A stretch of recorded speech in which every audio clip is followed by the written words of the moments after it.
마태복음 17장 9에서 13절 말씀입니다. 그들이 산에서 내려올 때에 예수께서 명하여 이르시되 인자가 죽은 자 가운데서 살아나기 전에는 본 것을 아무에게도 이르지 말라. 하시니 제자들이 물어 이르되 그러면 어찌하여 서기관들이 엘리야가 먼저 와야 하리라 하나이까?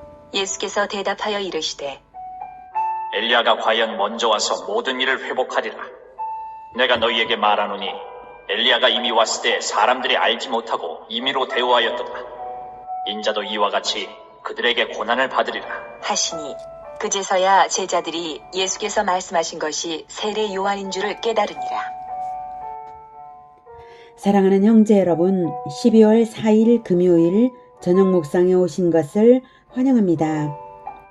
주는 그리스도시요 살아계신 하나님의 아들이시니이다, 이 고백을 하고도 그리스도의 십자가 정신이 내면화되지 않은 제자들에게 예수님은 변화산에서 부활의 영광을 보여주셨습니다. 엘리야와 모세가 그 자리에 나타났고 빛난 구름 속에서는 이는 내 사랑하는 아들이요 내 기뻐하는 자니 너희는 그의 말을 들으라 하는 하나님의 명령도 있었습니다. 이 상황 메시지가 제자들에게는 일순간에 다 깨달아진 것이 아닙니다. 그저 두렵고 얼떨떨했을 뿐이죠. 두고두고 묵상하며 훗날에야 더욱 깊이 깨달아질 것이었습니다.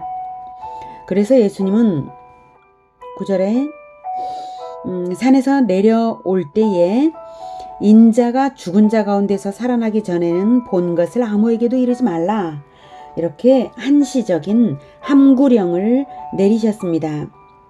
그 이유는 정치적 메시아로 추앙되어서 대중적 소요가 일어날 가능성이 있었고요. 만약에 이것이 소문이 나면 그럴 가능성이 있었고요. 종교 지도자들을 자극하여서 영모의 죄목으로 박해받을 수 있었기 때문에 이것이 소문이 나면 말입니다. 결과적으로 남은 기간 동안의 메시아 사역 집중에 방해가 될 것이기 때문입니다. 정치적 메시아로 추앙되면 왜 대중 소요로 이어질까 의문이 들 수 있어서 이스라엘 역사를 간단히 참고로 알려드릴게요. 이스라엘은 로마의 지배를 받고 있는 상태입니다. 민족주의가 강한 이스라엘은 반로마 감정이 매우 높아서 중요한 절기에는 예루살렘의 모든 남자들이 모이는 때가 되는데, 그럴 때가 되면 열심당, 말하자면 혁명당이 대중을 선동해서 소요를 일으키곤 합니다. 그리고 열심당은 자기들의 애국심을 자부하며 테러도 서슴지 않았는데요. 백성들도 많이 동조되어 있었습니다. 이스라엘이 이렇게 된 데에는 과거 헬라 제국의 지배를 받을 때에 여호와 신앙을 배반하도록 강요하는 헬라에 맞서서 레위 지파의 마따디아가 저항을 일으켰습니다.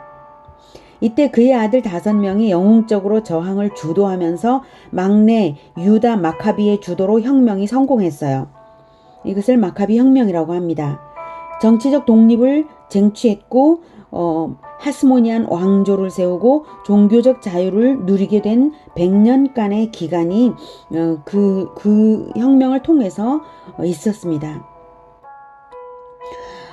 이후 로마의 점령을 당해서 그 100년 이후 로마의 점령을 당해서 에돔 사람 헤롯이 왕이 되어 있지만 이스라엘은 하스모니안 왕조 시대를 그리워하고 자랑스러워하면서 그리스도가 오시면 다시 독립국가를 이루어내리라고 그리스도를 고대하고 있는 것이죠.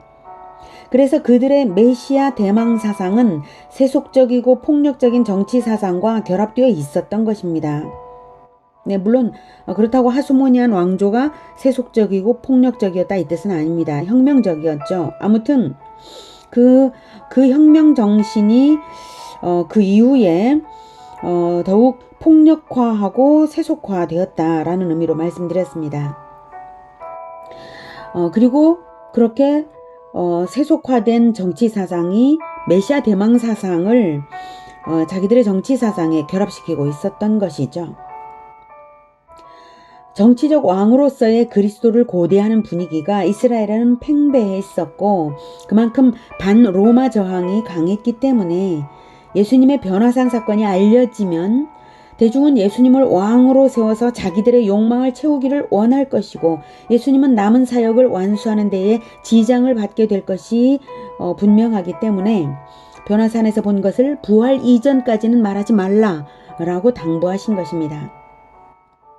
이로써 본절까지 벌써 메시아의 죽음과 부활은 3회차에 걸쳐 언급이 되었습니다.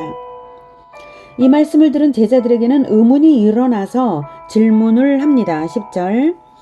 그러면 어찌하여 서기관들이 엘리야가 먼저 와야 하리라 하나이까?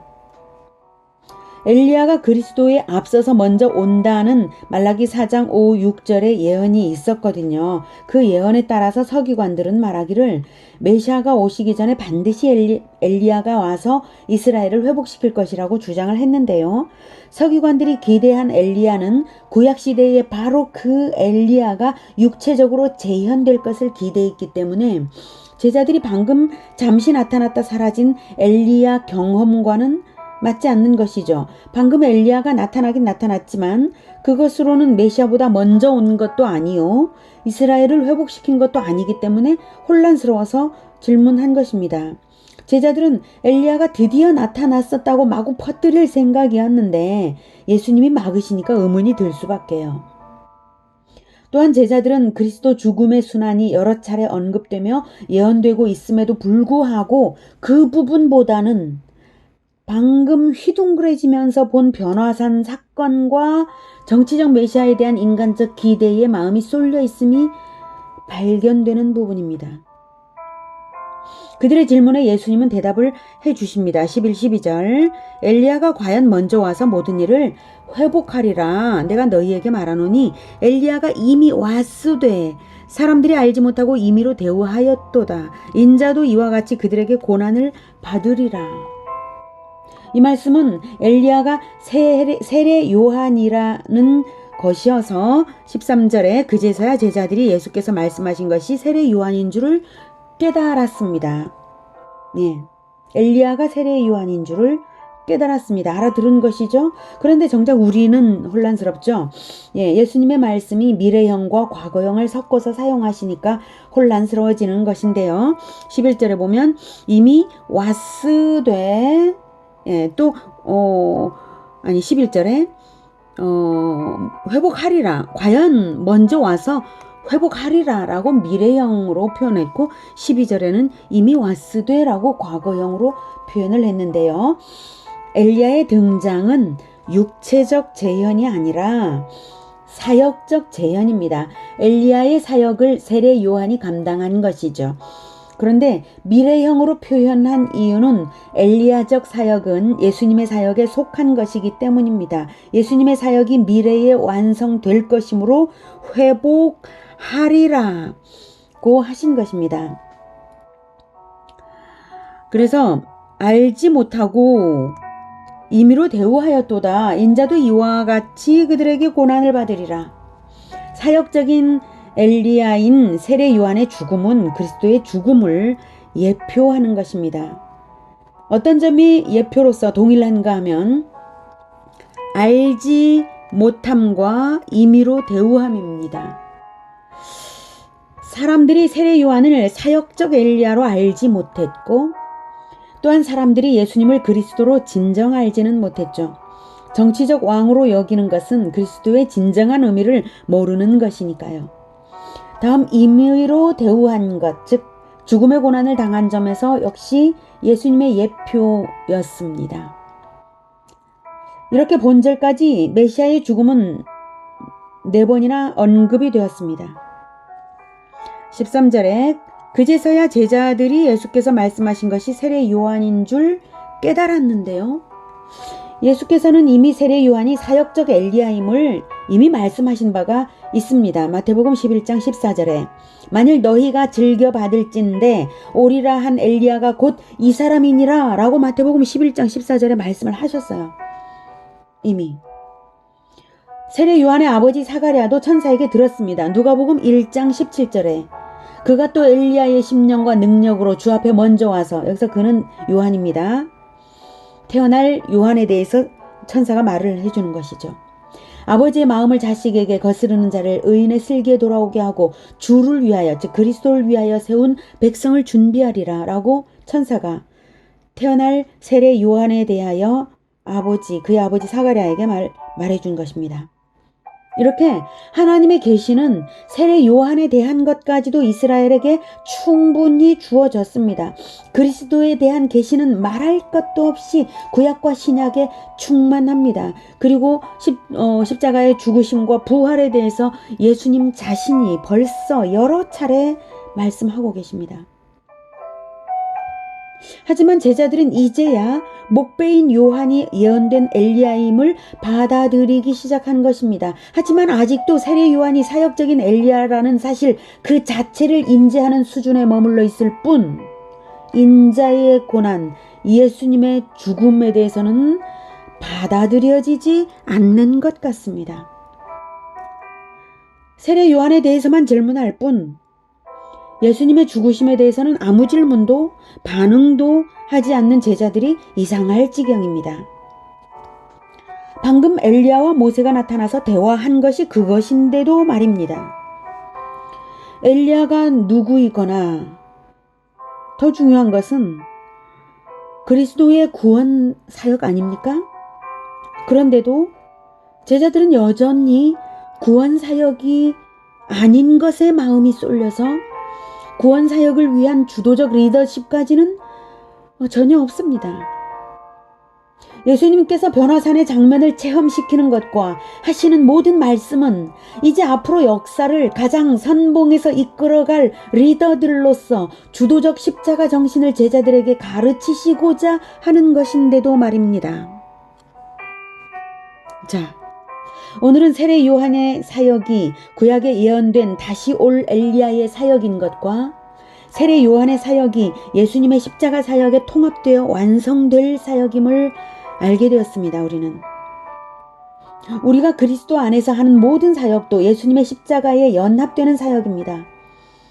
우리가 하나님을 위하여 선하게 살 수 있다면 그것 자체로서도 감사한 일이죠. 그런데 예수님께서 십자가를 지시고 부활하셨으니 우리의 선한 실천은 예수님의 십자가에 연합되어서 하나님께 올려드려지는 영광스러운 것이 됩니다. 얼마나 은혜롭고 기쁜 일인가요? 이 일을 주도적인 십자가 정신으로 나서야 예수 제자입니다. 베드로, 야고보, 요한은 훗날 예수님의 부활을 목격하고 성령을 받은 이후에 신약의 교회 공동체를 세워가는 사역에 헌신하며 순교했습니다. 훗날 그렇죠. 그런데 바로 지금 이 순간은 미처 깨닫지 못하고 있는 것이죠. 아직도 변화산 사건을 목격했음에도 허튼 것에만 정신이 팔려 있는 거예요. 모세와 엘리야가 말한 그 사역의 초점이 아직도 없었던 것입니다. 그리스도인이 된 것은 예수님께 연합되는 일입니다. 십자가에 연합되는 일입니다. 부활에만 아니라 십자가에 연합됨으로써 부활에도 연합되는 것입니다. 이 진리를 받아 안아서 날마다 그리스도 안에서 죽기로 살고 거듭나는 부활로 거듭나는 우리 모두가 되기를 축복합니다. 기도하겠습니다. 하나님 감사합니다. 하나님의 아들 예수님을 우리에게 보내어주셔서 그 생명을 다 바쳐서 우리에게 내어주신 것 너무나 감사합니다. 그러니 하나님, 우리 또한 생명을 다 바쳐서 그리스도께 내어드려서 그리스도의 십자가와 연합되어서 또 날마다 그리스도의 부활과 연합되기를 원합니다. 그래서 날마다 새롭게 태어나서 날마다 예수 그리스도의 구원 사역에 연합되기를 원합니다. 그런데 우리가 허튼 것에 인간적인 욕망에 가시적으로 휘황찬란한 것에 좋아 보이는 것들에 마음이 빼앗겨서 십자가와 부활보다는 다른 것에 마음이 빼앗겼던 적이 있다면 용서해 주시길 원하며 우리의 시선을 붙잡아서 오직 십자가에 우리의 시선이 고정될 수 있도록 붙들어 주시옵소서. 그래서 우리 주님께 제가 어떻게 십자가를 져 드릴까요? 이렇게 날마다 여쭈면서 따라갈 수 있도록, 그래서 주도적인 제자가 될 수 있도록, 주도적으로 십자가를 지는 자가 될 수 있도록 주님 우리를 붙들어 믿음에 믿음을 더하여 주시옵소서. 실천력 있는 십자가 정신의 제자들이 다 되게 인도하시옵소서. 예수 그리스도 이름으로 기도드립니다. 아멘. 이어지는 시간은 개인 기도 시간입니다.